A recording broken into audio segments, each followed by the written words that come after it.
하나님 감사합니다. 하나님의 크신 은혜를 날마다 우리가 새롭게 확인하며 하나님께 한없이 감사드립니다.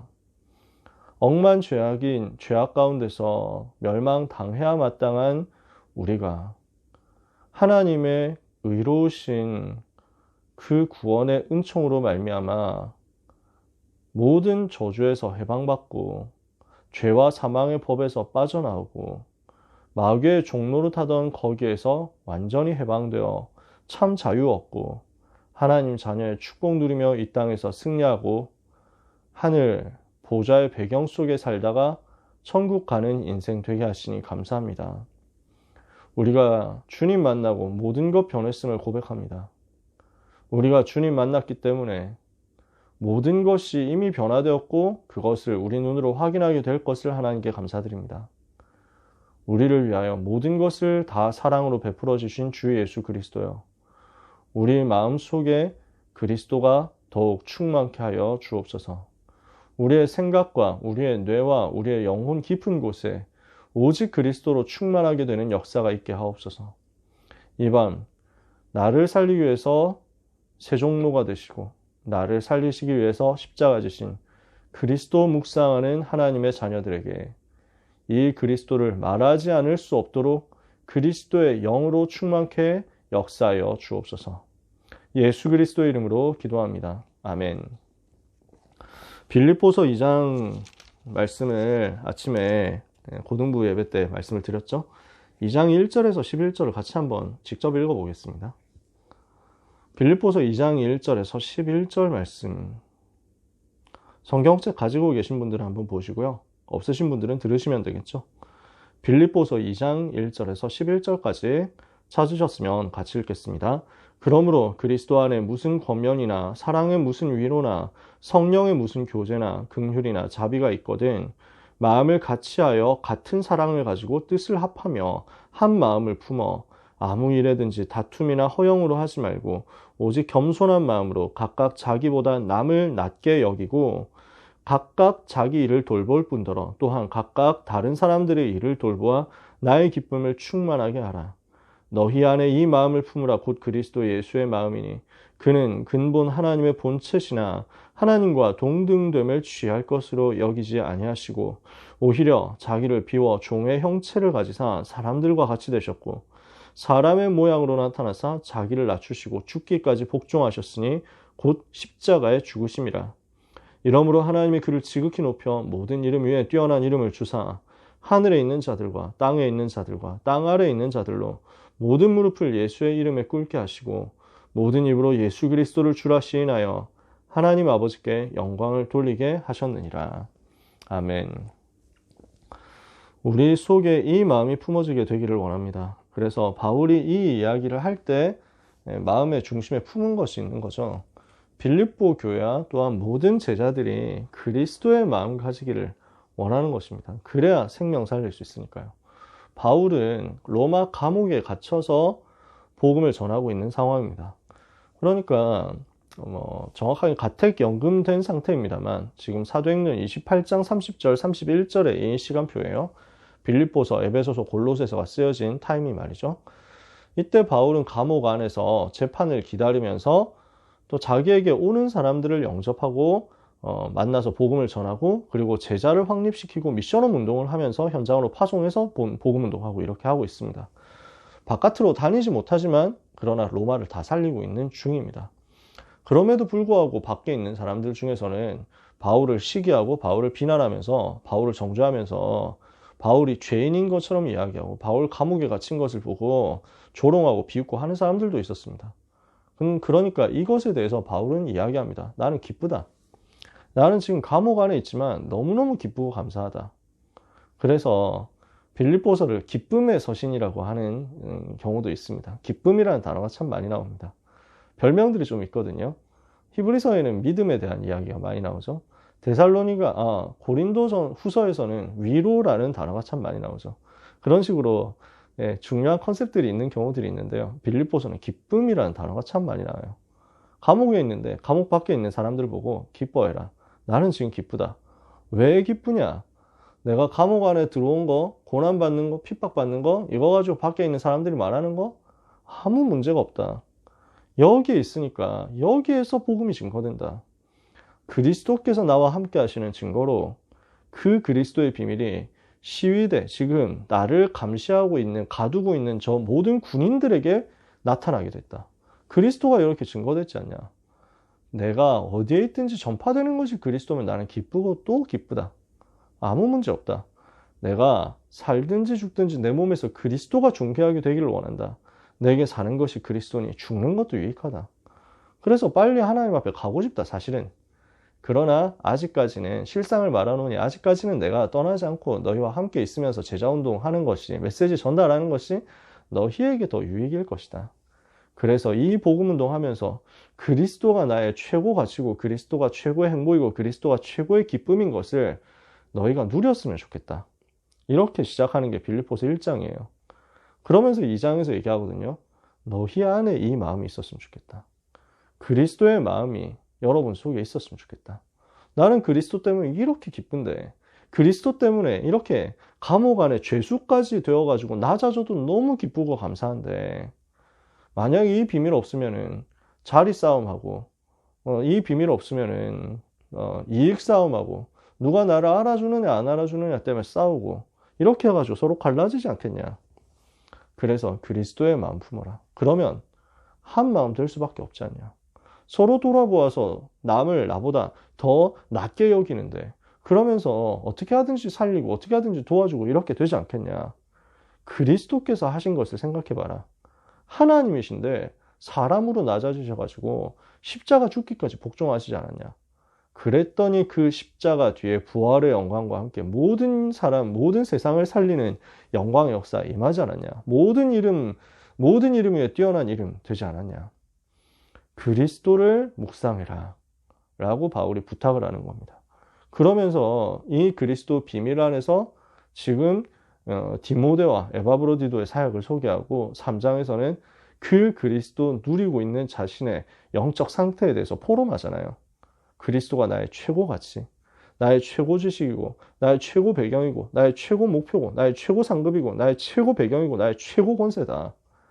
그리스도 알고 나니까 나는 배설물이더라, 다른 것이. 나는 그리스도 누리는 것이 가장 행복하다. 그래서 4장에 얘기하죠. 이 그리스도 묵상하면서 기뻐해라. 항상 기뻐해라. 내가 다시 말한다. 기뻐해라. 범사에 너희 관용을 모든 사람들에게 알게 해라. 아무것도 염려하지 말고 다만 모든 일에 기도와 간구로 너희 구할 것을 감사함으로 하나님께 아뢰라.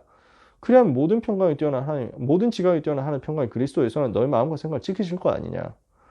그리고 그리스도 안에서 자족하는 비밀, 이거 가져라. 나는 감옥 안에 있는데 아무 문제 없다. 나는 있어도 괜찮고 없어도 괜찮다. 나는 부유해도 괜찮고 가난해도 괜찮고 배불러도 괜찮고 배고파도 괜찮고 나 일체의 비결이 있는데 내게 능력 주시는 그리스도 안에서 모든 것 할 수 있다.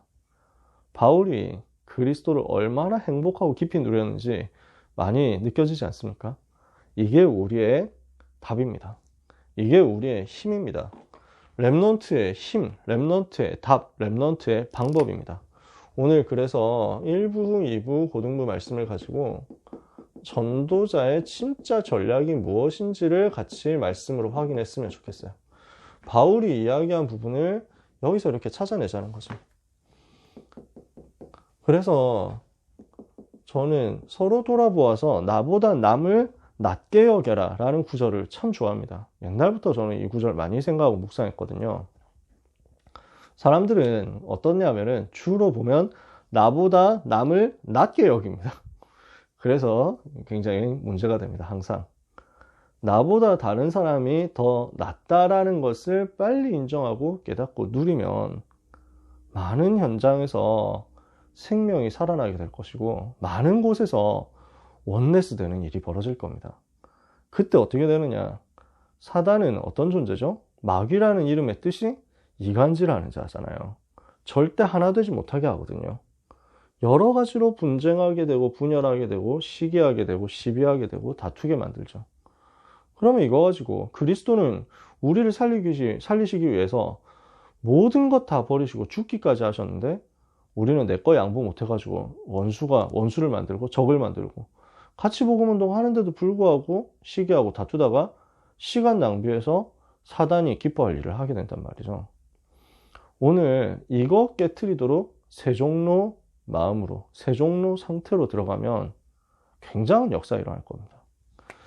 우리는 세계복음화 합니다. 그 세계복음화는 내용도 성경적이어야 되고 방법도 성경적이어야 됩니다. 그래서 성경대로 해야 됩니다. 성경 그대로 내용으로. 이걸 말씀하는 게 다락방 전도 운동이에요. 다락방 전도 운동은 어떤 운동이냐? 내용도 성경대로, 방법도 성경대로, 내용도 오직 그리스도, 방법도 오직 그리스도. 그래서 다락방 전도 운동 7대 여정 안에 이제 굉장히 많이 포괄되어 있잖아요. 내가 하나님 자녀로서 구원받고 성삼위 하나님 나를 살리셔서 하나님 자녀의 신분과 권세 얻었죠. 여기서 시작하는 남은 자로서 내 인생 어떻게 됩니까? 어디를 가도 살아남는 겁니다. 10가지 비밀 가지고. 어떤 일이 있어도 무너지지 않는 겁니다. 발판 가지고. 어떤 일이 있어도 흔들리지 않는 겁니다. 확신 가지고. 어떤 상황이 있어도 거기서 생존할 수 있습니다. 거기에서 낙심하지 않고 무너지지 않을 수 있습니다. 9가지 흐름이 있으니까. 이렇게 해서 남는 자가 됩니다. 그러면은 현장 들어가서 변화시키는 62가지 전략을 다 써가지고 남을 자가 됩니다. 이렇게 했을 때 미래를 위해서 남길 자로서 교회와 성전의 축복을, 보호자의 축복을 누리게 되는 것입니다. 이 7대 여정이거든요. 그러니까 다락방 전도 운동의 핵심적인 부분들이 이 속에 많이 요약이 됐죠. 7대 여정 속에요. 이걸 가지고 뭘 하느냐? 근본 복음 전달하는 거잖아요. 무슨 내용을 전달하는 겁니까? 오늘 2부 예배 때 목사님 말씀하신 그 참 복음 아닙니까? 모든 사람은 지금 창세기 3장, 6장, 11장으로 속이는 사단에게 속아서 범죄하고 하나님을 떠났습니다. 이 3저주 가운데 있는 인간 속에는 12가지 멸망이 올 수밖에 없게 됐습니다. 아무도 여기서 빠져나올 수가 없죠. 그리스도께서 이 문제를 해결하신 것입니다. 그래서 참왕, 참선지자, 참제사장 되신 그리스도로 말미암아 우리는 멸망당해야 되는데 하나님의 은혜로 해방받고 구원받고 하나님의 자녀가 된 겁니다. 그래서 참 자유 얻었습니다. 이게 우리에게 주신 복음 아닙니까? 이 7대 여정의 방법을 가지고 성경이 말씀하는 참 복음의 내용을 전달하는 거죠.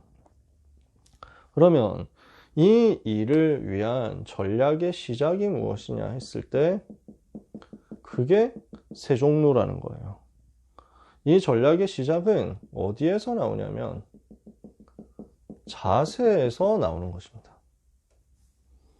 나의 자세가 어디에 있느냐?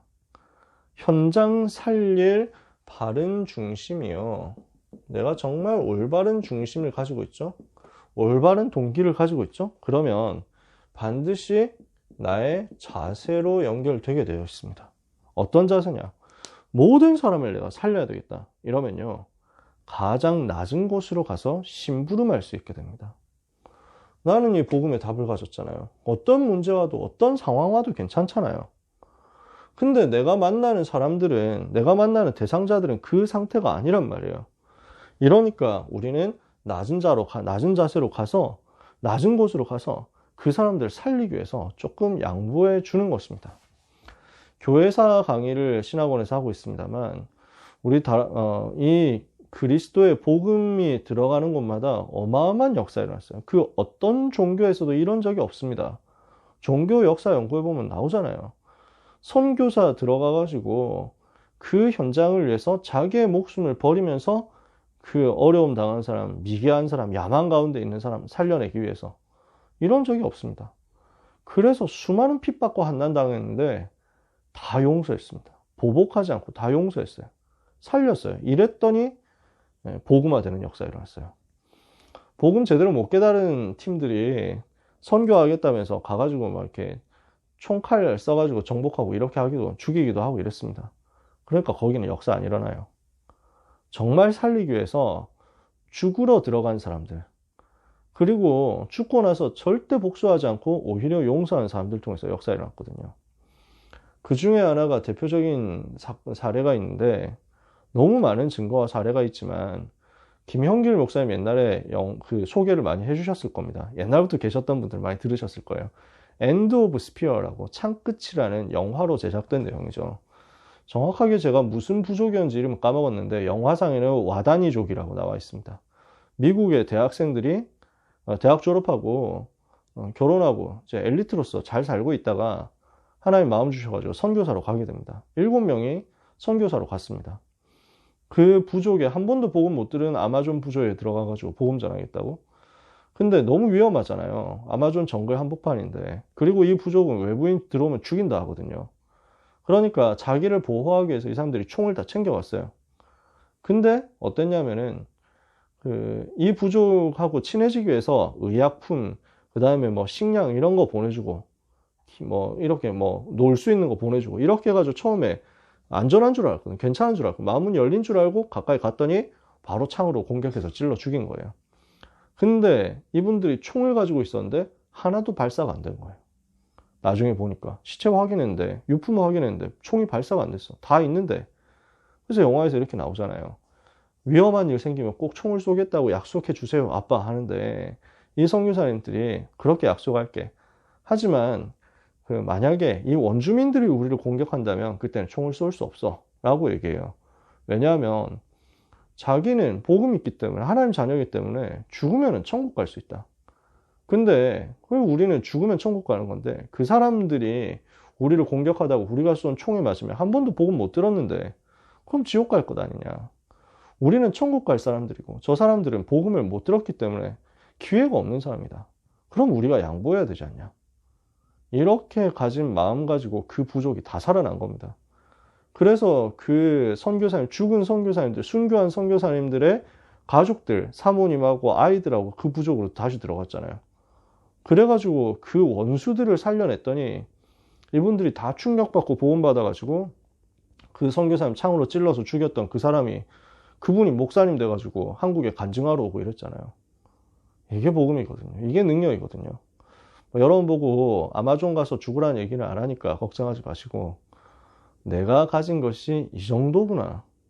그렇다면 나는 낮은 데로 갈 수 있다. 여유가 막 생겨야 되는 거죠.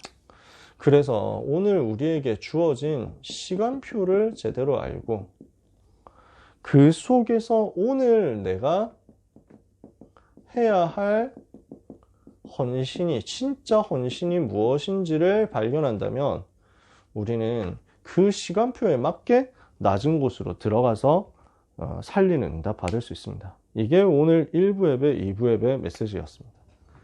1부 예배 메시지, 바리새인과 제자보다 나은 믿음이었습니다. 누구였습니까? 마리아였잖아요. 그러면 이 믿음이 어떤 믿음이었냐? 지금 예수님이 다시 살아난 나사로의 집에 와가지고 머무시니까 그 집에서 얼마나 고맙겠어요. 나사로 죽었다 살아났는데 오빠가. 그러니까 잔치를 벌인 거예요. 그래서 잔치니까 뭐 사람들 와가지고 막 놀고 떠들고 막 먹고 마시고 할 것 아니에요. 잔치니까 분위기 좋잖아요. 근데 사실 이 타임이 언제예요? 이제 얼마 안 있으면 주님 십자가 지시는 타임이에요. 사람들은 모르죠. 주님 아시잖아요. 지금 막 너무 감사하다, 너무 기쁘다, 어떻게 이럴 수 있냐, 뭐 하면서 대박이라고 하면서 막 서로 막 먹고 마시고 떠들고 웃고 이렇게 하고 있는 상황이지만 사실은 웃을 만한 상황이 아니라는 거죠. 지금 시간표가 어떤 시간표냐? 예수님이 좀 있으면 죽으시지만 그것보다 더 큰 문제. 그러니까 예수님 부활하실 거 아니에요. 그러니까 죽으시지만 부활하실 것인데 이것 가지고 뭐 슬퍼해라, 뭐 미리부터 슬퍼해라 이 얘기를 하는 게 아니라 진짜 문제는 멸망이 가까워 오고 있다는 겁니다. 유다 나라 좀 있으면 지금 로마에 속국돼 있고요. 조금 있으면 멸망당하게 되고 전 세계 이제 디아스포라로 흩어지게 될 건데 유랑민족 될 건데 근데 그 속에서 사람들은 잔치 자리에 있습니다. 그러면은 요 상황 속에서 뭐랄까요? 엄청 대조되는 상황 속에서 두 번 다시 오지 않는 기회가 이 사람들에게 펼쳐져 있습니다. 어떤 면에서 지금 여기 잔치 자리에 있는 사람들 중에는 주님과 다시는 육신적으로 못 만났을 사람들도 있을 겁니다. 그렇겠죠. 주님이 십자가 지시고 부활하시고 40일 동안 제자들과 같이 계셨는데 500명 정도에게 최대 나타나셨단 말이에요. 500의 형제에게 일시에 나타나셨다. 맥시멈이 지금 500명입니다.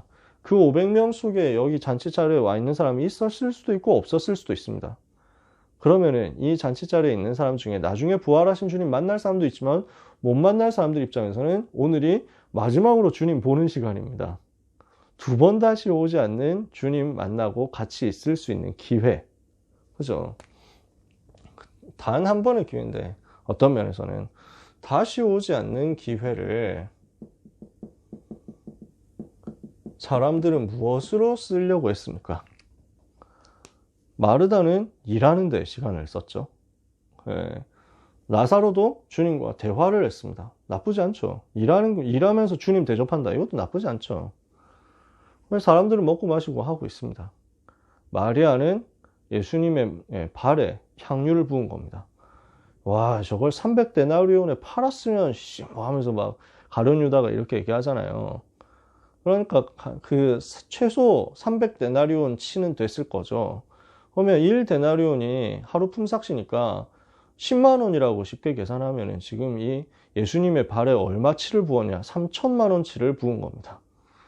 네, 느낌이 좀 다르지 않습니까? 그러니까 가룟 유다 입장에서는 이제 요한은 도둑이라서 이제 딴 데 써먹으려고 그랬다라고 얘기를 하지만 뭐 가룟 유다 입장에서는 진짜로 뭐 그렇게 생각했을 수도 있습니다. 뭐 어찌됐건 간에. 근데 그게 맞냐는 거죠. 예수님을 두 번 다시 오지 않는 기회인데 이때 나는 무엇을 할 것이냐. 마리아는 정확하게 성령 인도를 받은 겁니다. 그래서 향유를 부었다. 예수님의 발에 향유를 그 가치 있는 가장 값비싼 걸 부었다. 이게 최고의 응답받는 시간표를 아는 사람의 헌신입니다. 이 시간은 지금 마리아 입장에서는요, 예수님 만나는 시간이란 말이에요. 내가 지금 누구를 만나고 있느냐. 여기 완전 집중한 거예요. 이 예수님이 마리아가 뭐 어느 정도 알았겠느냐. 앞으로 이제 일주일 지나면 예수님 십자가 죽으신다. 그 정도까지 알았느냐. 그거는 알 수 없죠. 아마 그것까지는 몰랐겠죠. 근데 마리아가 성령 인도 받으니까요. 완전 알게 된 게 지금 내 앞에 계시는 이 예수님은 구약 성경에 나온 모든 말씀을 성취하신 그분이시다 하는 걸 알았단 말이에요. 그러니까 신분과 운명을 뒤바꾸는 완전한 언약이 성취되는 그 자리에 하필 내가 있구나 이거였어요. 마리아 입장에서는요. 그러니까 창세기 3장 15절, 출애굽기 3장 18절, 이사야 7장 14절 성취하시는 그분이 내 눈앞에 있는 그 기회는 마리아에게 있어서, 그리고 그 자리에 있었던 사람들에게 있어서 전 세계 역사에서 봤을 때 아주 희귀하고 드문 기회였던 것입니다. 정말 유일한 기회라고 할 수도 있는 그 기회에 사람들은 다른 거였는데 마리아는 그 그리스도께 모든 것 드리는 헌신을 한 거예요. 제대로 인도받았죠. 왜 마리아는 향유를 부었습니까? 그분이 누군지를 알았기 때문입니다. 이 시간표, 내가 주님과 함께한다. 이거는 무엇을 얘기하는 시간표였습니까? 완전히 해방되는 시간표였습니다. 죄와 사탄과 지옥의 문제에서 완전 해방되는 기회다. 어떻게요? 왕, 선지자, 제사장으로 말미암아. 그분이 지금 내 눈앞에 계시잖아요. 그래서 이렇게 헌신했더니 예수님이 이거 보고 뭐라고 했습니까? 사람들은 와, 3천만 원치를 너무 날린 거 아니냐. 아니 뭐하러 그런 거 하느냐. 지극히 현실주의적으로 얘기하는데 예수님은 다르게 봤죠. 복음이 증거되는 곳마다, 앞으로 전 세계 복음이 증거되는 곳마다 이 여자가 행한 일이 나타날 것이다. 증거될 것이다.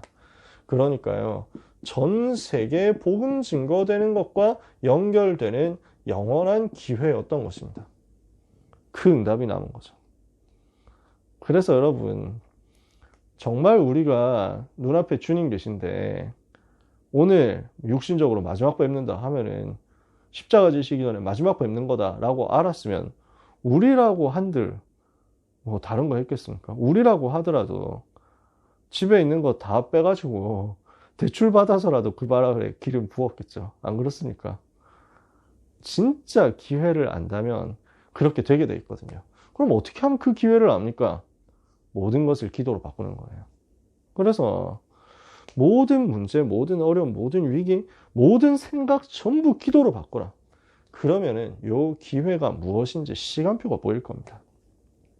그래서 모든 렘넌트와 전도자는 지금 위기 시대인데 이것을 문제로 바꿀 수도 있고 문제와 실패로 바꿀 수도 있는데 기회로 축복으로 바꿀 수 있습니다. 어떻게 하면 그게 가능합니까? 이 그리스도를 만날 때요. 그래서 그리스도 만날 때 이 역사가 일어날 거기 때문에 그리스도 만날 때 흑암이 무너지고 그리스도 이름으로 기도할 때 재앙이 떠나가게 될 거기 때문에 오늘 그리스도의 비밀에 집중하다가 그리스도가 누구신지를 발견하고 오늘의 기회 속에서 그리스도를 누리다가 마리아처럼 응답받는 여러분 되시기를 바랍니다. 오늘 메시지 저는 너무 좋더라고요. 뭐라고 말을 표현할 수 없을 정도로 너무 감사하더라고요. 여러분한테 제가 뭐 표현을 다 못하겠어요. 반복해서 이번 주에 잘 묵상하고 들어봤으면 좋겠어요. 우리 랩런트들이 특히. 우리 선생님들, 우리 부모님들은 워낙 잘 하시니까 우리 랩런트들이 그랬으면 좋겠어요. 2부 예배 세종로 말씀 주셨습니다. 발 씻어주는 노예란 말이죠. 정말 참 복음 가진 사람은 어떤 사람입니까? 왕, 선지자, 제사장, 삼직의 권을 가진 사람입니다. 왕권, 제사장권, 선지자권을 가진 사람. 그러니까 우리가 왕 같은 제사장이 됐잖아요. 빛을 선전하는 선지자가 됐잖아요. 우리가 왕이 아닌데 왕 대신 주님을 만나고 나니까 내가 왕의 축복을 가지고 권세 사용할 수 있게 됐단 말이에요. 우리는 왕, 제사장, 선지자의 권한을 가진, 권세를 가진 대행자로 이 땅에 살아갑니다.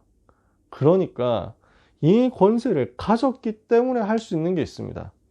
가장 낮은 곳으로 들어갈 수 있습니다. 그래서 가장 높은 곳을 살려낼 수 있습니다. 이거는 이 권세를 가지고 있지 않으면 못합니다. 예를 들어서 제가 되게 좀 바보란 말이에요. 근데 야 바보야 이렇게 해가지고 누가 저를 뭐라고 하면은 저는 굉장히 상처가 될 겁니다. 내가 바본데 나보고 바보라고 하면. 근데 내가 바보가 아니야. 예를 들어서 내가 IQ가 되게 한 150대 근데 누가 나보고 야 바보야 이런다 그러면요 어떻습니까? 씩 웃고 갑니다. 나는 바보가 아니거든요. 여유가 되게 생긴 거. 뭐 나보고 바보라고 뭐 이러면 진짜 그거는 제 바보인 거예요. 내가 낮은 곳으로 갈 수 있다는 것은 내가 낮은 사람이어서 그렇다는 얘기가 아닙니다. 내가 진짜 낮은 사람이면 낮은 곳으로 못 갑니다. 나는 어떤 사람입니까? 참 복음을 가진 사람. 높낮이 비교도 안 되는 삼중직의 권세를 가진 사람입니다. 그러니까 우리는 그 권세 가지고 가장 낮은 곳으로 갈 수 있습니다. 얼마든지 할 수 있는 거예요. 그래서 가장 낮은 곳으로 들어갔는데 이거 가지고 높은 곳 살려낸다니까요.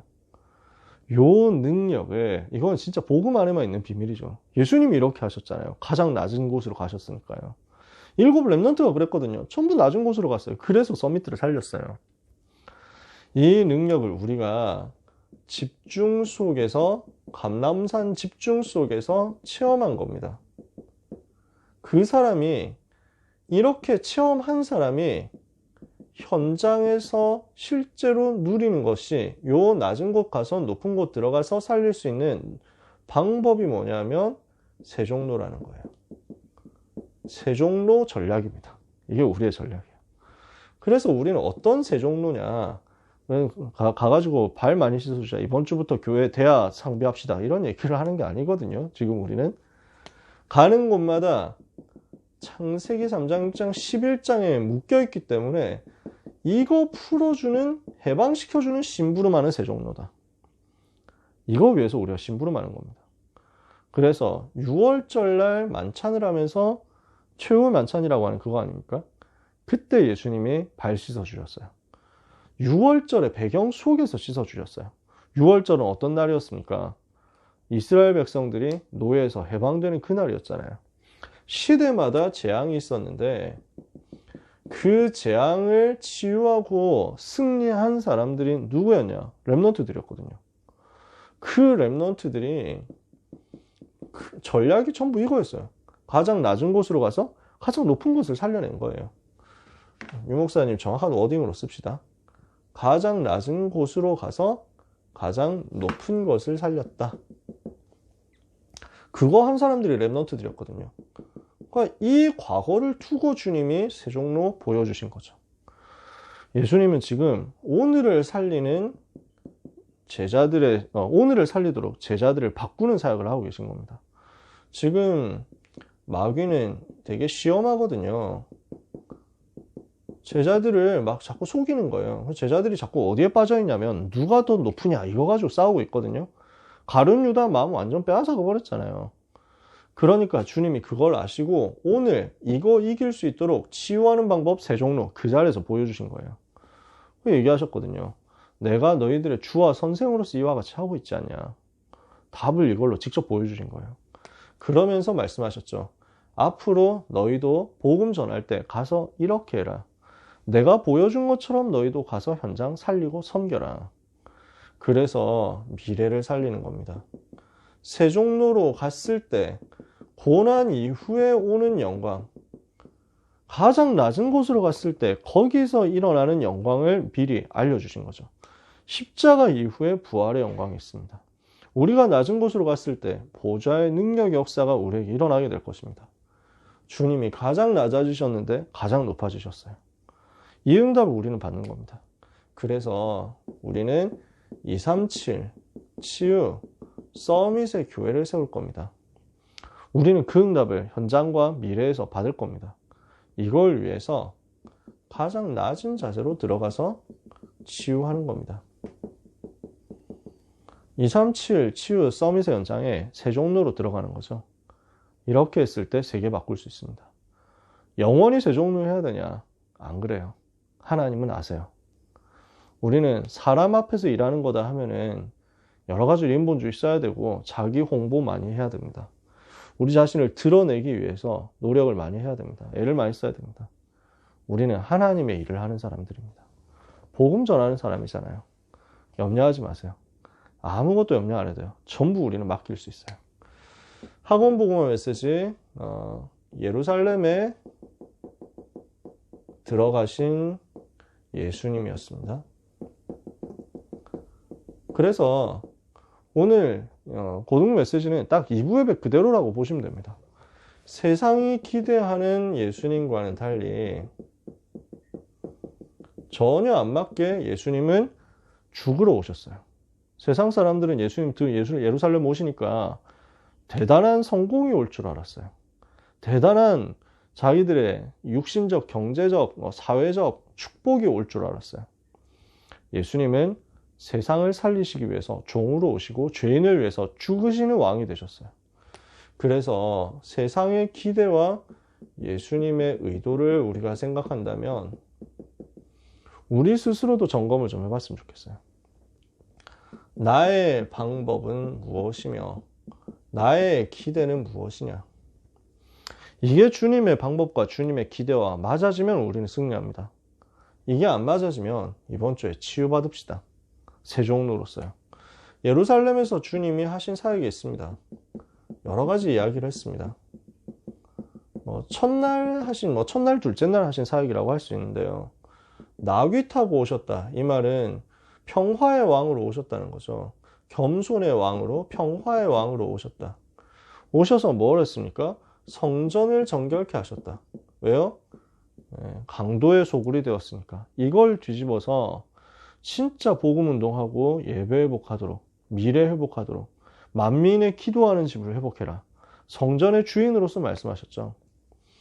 무화과 나무를 저주하셨는데 이미 복음 놓치고 전도 선교 사명 놓치니까 저주받을 수밖에 없다는 것을 미리 알려주셨어요.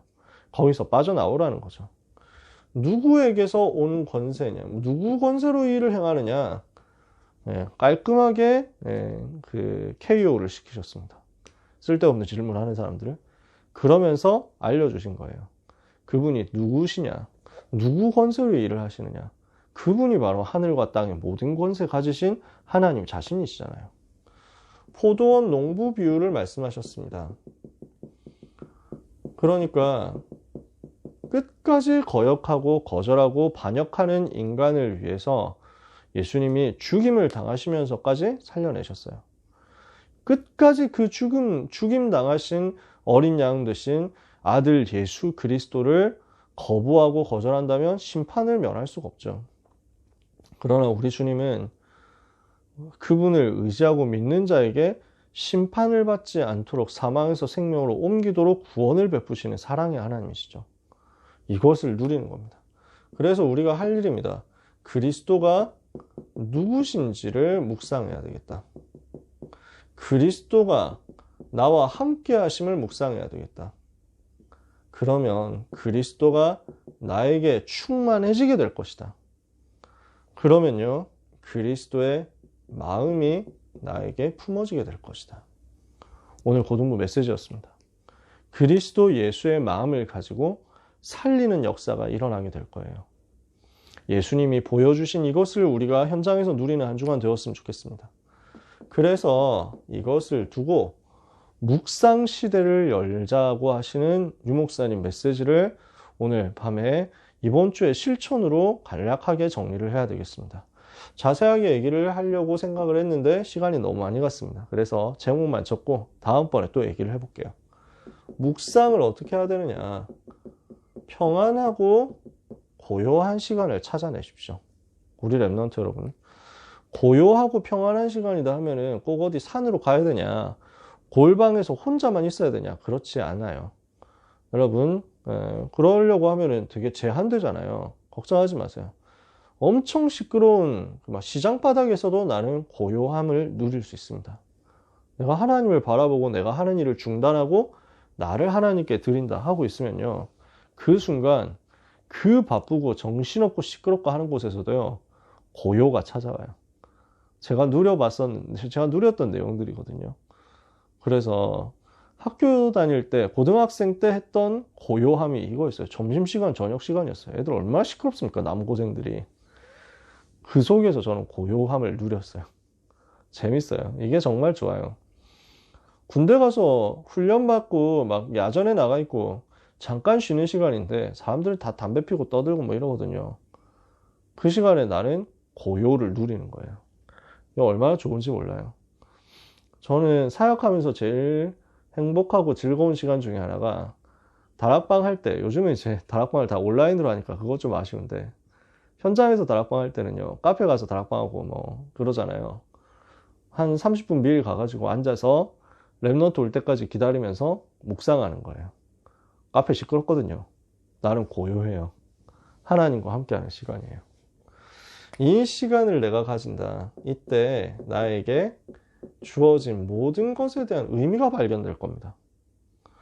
나의 오늘의 지금 시간표가 어떤 시간표인지에 대해서 기회가 발견될 거예요. 그 기회가 어떤 기회인지 깨달아질 거예요. 의미가 발견된다는 거죠. 그러니까 내가 있는 현장이 어떤 의미가 있느냐 발견되니까 내가 그 현장을 살리기 위해서 낮은 곳 들어가도 되는구나 의미가 발견될 거예요. 그러면 이때 집중할 수 있어요. 집중이 회복돼요. 내가 하는 작은 일, 내가 하는 낮은 일인데 사람들이 우습게 생각하는 작은 일인데 나한테는 이게 세계 살릴 일이라는 거 발견됐기 때문에 집중하는 거죠. 그러면 그 다음에는 쭉쭉 나옵니다. 능력 나타나고요. 능력 있으니까 비로소 치유가 되고요. 이러니까 여기에 보좌에서부터 일어나는 역사가 개입돼요. 이거 가지고 시공간 초월하는 역사 일으키는 것이 묵상입니다. 이게 묵상 7가지 단계, 류목사 말씀하시는 내용이죠. 이게 누려질 만큼 묵상했으면 좋겠어요. 나에게 주어진 시간표가 어떤 시간표냐? 하나님이 나에게 주시는 원하시는 자세가 뭐냐?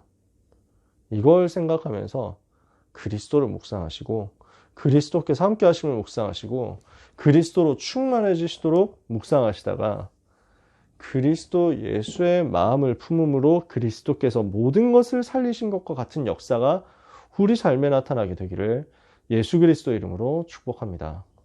기도하겠습니다. 하나님 감사합니다. 말씀을 붙잡고 고요한 시간에 나를 멈추고 주님께 나를 드리는 묵상의 행복을 랩런트들에게 주시옵소서. 묵상 시대를 열 만큼 랩런트 전도자들에게 묵상의 역사가 나타나게 해 주시옵소서. 언약을 붙잡는 하나님의 자녀들에게 마리아가 누렸던 향유를 붓는 헌신이 있게 하옵시며 세종로로서 주님이 보여주신 그 모델을 가지고 현장을 살리는 증인 되게 하여 주시옵소서. 우리 주님이 누구신지를 알고 그 주님이 어떻게 나와 함께 하시는지를 알고 그 주님을 묵상하다가 주님으로 충만해져서 우리 주님이 하셨던 것처럼 감히 우리가 현장 살리는 축복받게 하여 주시옵소서. 렘넌트의 한 주간 우리 주님의 손에 부탁하옵고 축복하며 예수 그리스도 이름으로 기도합니다. 아멘.